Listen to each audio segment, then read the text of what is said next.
Hey, welcome to this episode of The Complete Advisor. I am so happy that you are joining us because I say this all the time, Mark, and I'll introduce Mark here in just one second. I say this all the time, like this is a very special episode. This is, like, no shit. This one is really, that's the third time I've said that on the show. This is a special episode because we've never had a conversation about this topic, and I don't know, when I think of who I've talked to, I don't know if anybody that would fit this mold. But you've heard about this. And then like I said, I'll introduce Mark in a second. But you've probably heard of these situations where there's an advisor and they're working with ultra high net worth individuals. Mm-hmm. And it's a family office. The concept of a family office where you have a very ultra high net worth family where you're handling the investments for the entire family.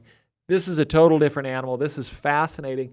And so sitting across from me, so if you're watching, you can see him. If you're listening, you take my word for it. But I have Mark Miller, Hilton Tax and Wealth. I'm going to get that wrong because I've said it. Hilton Tax and Wealth Advisors. Thank you. I've said it like 50 times since we were over in the studio. Author of books, amazing practice down in Georgia. Mm-hmm. And you are in this situation where you are working with a family practice. Define it for anybody who is not familiar with the concept, and then let's talk how you got there. So I'm the manager of the Hilton Family Office, and so to give you a little bit of background what a family office is, because a lot of people don't, especially in the industry. So the family office concept started actually with the Rockefellers. The Rockefellers were having difficulties with all their different advisors. And the funny thing is you can fast forward today, it's the same thing. All their advisors were not talking to each other. Yeah. They all hated each other. They were afraid to talk to each other because they didn't want to get in touch, and there was a lot of kind of infighting going on. It was really bad. And one of the Rockefellers was like, well, wait a second. What if we had an office and we just hire all these people and they work for just us, not other people, all that. They come in. And then in the family office space, they call it synergy, where there's this synergistic relationship where all the advisors are talking to each other. Yep. And they're all on the same page. Instead of trying to box the other person out. Yes. So guess what? They're all working for the Rockefellers. So literally in a 5-year period of time after they developed the family office, the Rockefellers doubled their wealth just from that.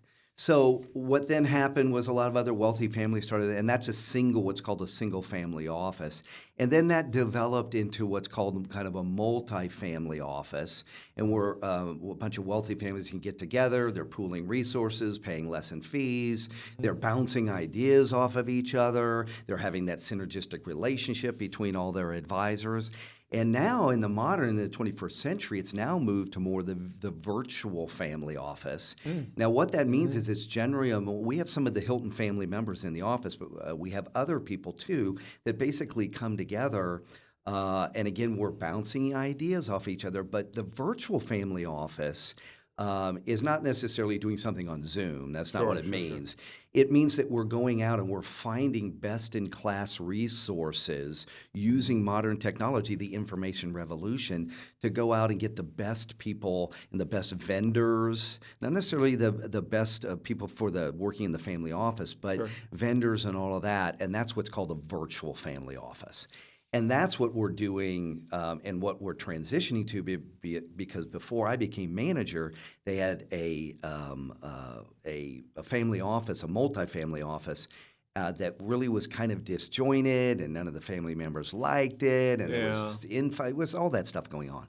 So we're putting together the virtual, and that way the virtual gets you best-in-class resources, bar none, in the entire world for everything that we would do in a family office for all the different families that are part of it. I've got to think so the first thing, I can see the challenges. I can totally see the opportunities of pooling that and having that cloud and the best in class, because you have the economies of scale. You have the might makes right, because you've got all these assets with you to be able to take advantage of different situations. The one thing that I would think of that would be fascinating and challenging would be the family dynamic, the relationship dynamic. Yeah. That is the hardest part of it, because the problem is too, especially um, if you have different family members that have different ideas of how things should be done and everything, they have their own advisor. Hey, bring this person in and bring that person in and da da da da da da da, which is a little bit of a mess. But the virtual family office kind of solves that, because what it does is it allows those family members they don't have to plug into everything if they don't want to. They can plug and play into different areas that they want to become part of. They don't have to be in the family office and doing exactly what everybody else is doing in the family office. So it's a really cool concept, but the biggest thing, coming back to what we originally talked about, is that synergy. Yeah. Is that I just brought on a gentleman, has a huge national bathroom remodeling company. Yep. And he is blown away by everything that we're doing. And we've talked about this, and he says, my gosh, I have thought about this for 40 years about how I need all my advisors together. Yeah. And so by coming on board with us, he's going to have everything under one roof. He'll have, I'm the quarterback, okay? So I'm his main, and I'm kind of doing, you might say he's the owner of the team. I'm the quarterback. Yep. Where I'm like, juggling all the different resources to get to success for him.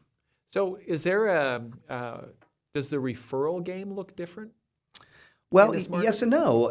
There's a lot of referrals that come individually because wealthy people know wealthy people. Yep. But I've also got, from some of our, grassroots LinkedIn stuff and all of that, I've gotten people that we eventually, because Hilton Tax and Wealth Advisors is a spinoff of the Hilton Family Office, and it's kind of bringing these strategies more down to Main Street. The gentleman I just told you about came through kind of our organic things, and then he applied, and we brought him in. Our advisory board brought him into the family office. How did so with the family office, so one thing that is different too is that you have the ability, because the Hilton name, if you haven't figured it out, if you're watching the show, is the hotel family. Yeah, and by the way, the top 20 name recognition in the entire world, and actually Hilton is more popular outside the United States did not know that. than it actually is in the United States. So the name itself. So a lot of times I would imagine these family offices are usually very private. Mm-hmm. But it looks like, because you've got the great book here, is you've got naming rights, kind of, and is that through working with? Well, Brad Hilton is my partner, who is the grandson of Conrad Hilton. Okay. And we both have a passion for getting this information and teaching people how, more average investors. I mean, we're still working with, high net worth folks, but you don't got to have $20 or $30 million. I mean, generally, yeah. And most of our people will have a minimum of a $20, $25 million portfolio to be invited to the Hilton Family Office. What would be so for somebody listening to this, like, what would be some of the what do you find like challenging, and then the rewarding side of this path, the family office path? Well, it's been interesting because for me, I tried for many years to really cultivate and learn more about the institutional side, or what I call the smart money side of the business. And the family office is the ultimate smart money side. Okay? Yeah. So that's been, and it's taken a lot of years to get there. And it's kind of been in some ways a shocking progression but it took me to a certain age to where I made enough connections and developed my relationship with the Hilton family to be able to actually, do that. But so to me, it's just cool to be there. Yeah. Really and cool. To have that resource and to be kind of, in a sense, kind of the boss in charge of the whole structure and how that's going to be built. And the virtual family office concept. And I have some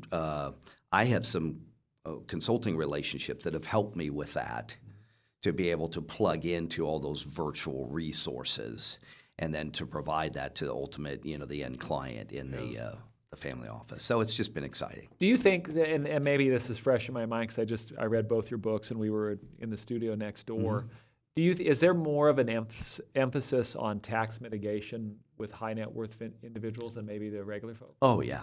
Yeah. Oh, yeah. High net folks have had exposure to it, and they know it.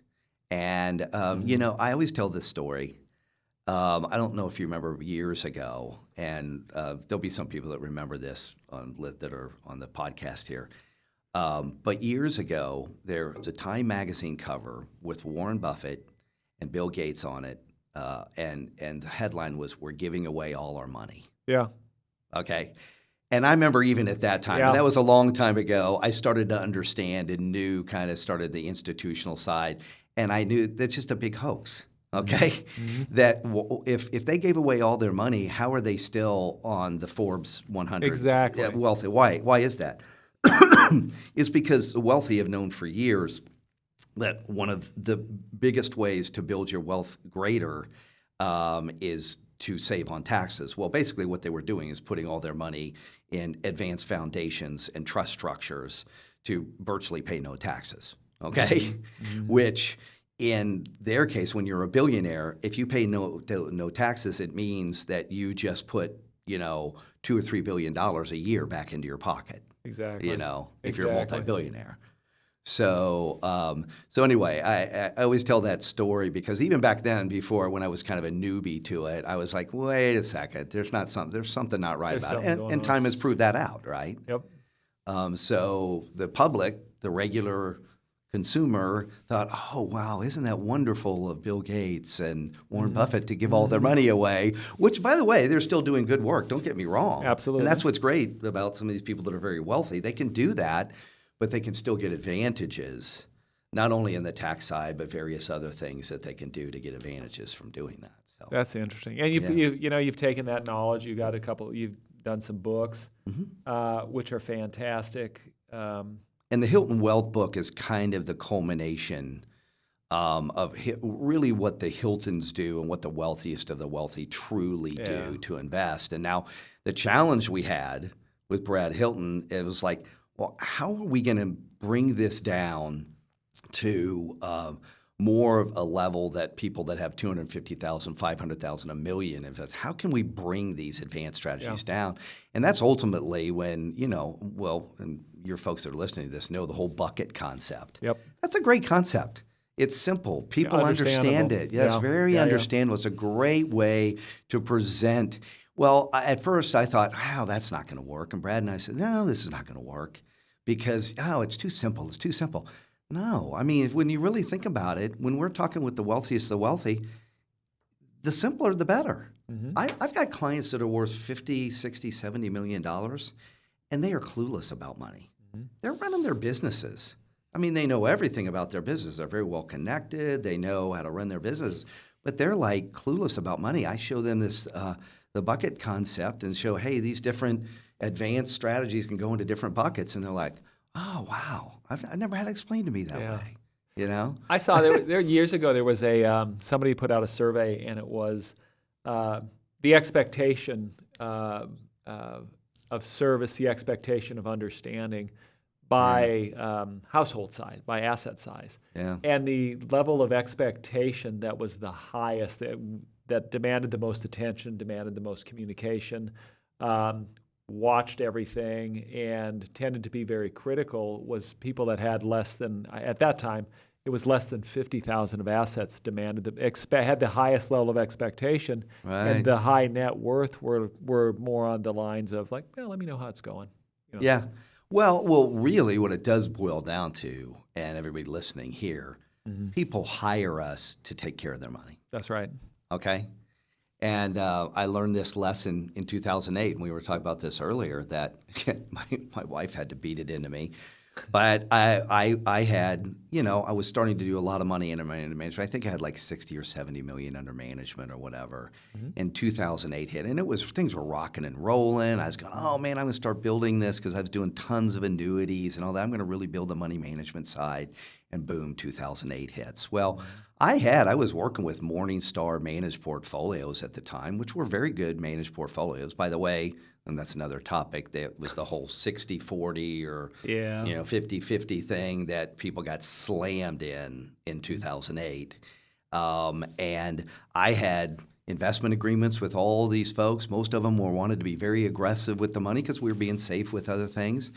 And boom, I mean, I am telling you, some of those portfolios went down 30, 40, 50%, 60%. The next thing you know, Yep. I've got people calling me up and saying, "You're a scumbag. You lost all my money." You know how it is. It's like, Yep, what have you Mark. done for me lately, right? Yep, You yep, know? yep. And I was like, I remember one day I was like, man, I can't believe it. I've done all this stuff for him, and I'm kind of in my pity party, and my wife says to me, I'll never forget this. She said to me, she goes, "Well, didn't they hire you to not lose their money?"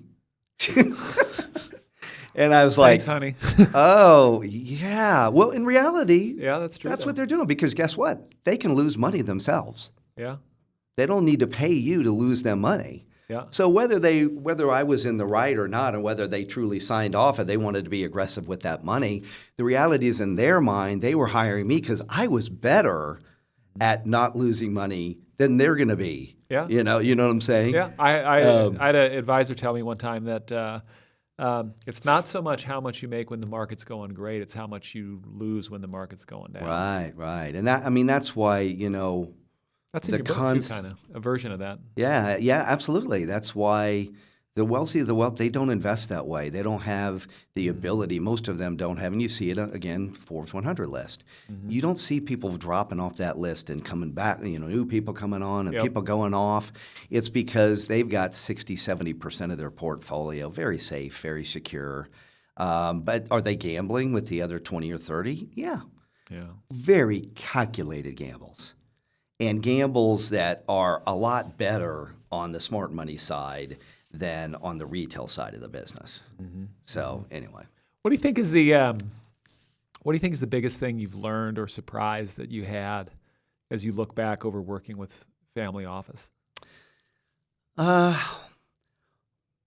well, not that I didn't kind of already know this, but just solidified with me that people that are very, very wealthy, Yeah. one of the things we've done with the Hiltons, we've been very fortunate to a lot of advanced mitigation stuff, and we do a lot of stuff in the film business. Not state film deductions, but also federal film deductions, kind of specialized deductions. And we've been fortunate to have spent a lot of time and every year go over to the Cannes Film Festival. Oh, that's cool. Totally cool. Yeah. And you want to see money? And a quick side story, I'll tell you that I remember I was up towards one of the movie venues, and lined up were these 30 BMW limousines that they were shuttling all the stars and all the Sure. big producers back and forth in. And I started talking to one of the chauffeurs there, and I said, I've never seen, they were the most spectacular, beautiful cars you've ever seen. Like the Saudi kind of money Yeah. cars, just amazing. And I said, what model are those? Because I've never seen them. I haven't seen those in the state. And he said, those aren't a specific model. And I said, what do you mean? And he said, those are 30 cars that were made for the Cannes Film Festival. $750,000 a piece. That's crazy. Just for the film festival. So that was a kind of a side story. But the reason I was telling you that is getting my point is that we've met a lot of people and a lot of very famous people, stars, and more than that, the producers are the real rich ones there. Yeah. And you know what? They're just normal people like we are. Yeah, you've heard that before, but actually when you spend time with it, and most of them are self-made, so they've worked their butts off. A lot of those producers started, getting coffee, for some other producer or whatever, and they've worked in the business for 30 years, and now they're worth $100 million, Yeah. and they're producing businesses. So I would say it just reminded me that the people that I work with and the people I work with every day in the Hilton family offices, most of them are self-made folks. Even all the Hiltons are self-made because they didn't inherit. Conrad put all his money into the Hilton Foundation, every penny of it. All they inherited was the Hilton name. So the ones that are there have used the Hilton name, and they've used it properly, and they're good people that have solid foundations and have started with practically nothing and then just built Build it it back over up. time. Yeah. Fascinating. So, All right, so here's what we're going to have to do. We're going to have you back on next time you're out this way. Have absolutely. you back. We got things to talk about, especially the business owner side and then the books that you're doing. But for everybody else, thanks for being on. For everybody else, thanks for checking out this episode. Don't forget to like, subscribe, follow. You know what? Drop a comment. Criticisms, constructive or otherwise. I love reading that stuff. And if you have any suggestions for the show, let me know. But otherwise, we will see you next time. That's good stuff.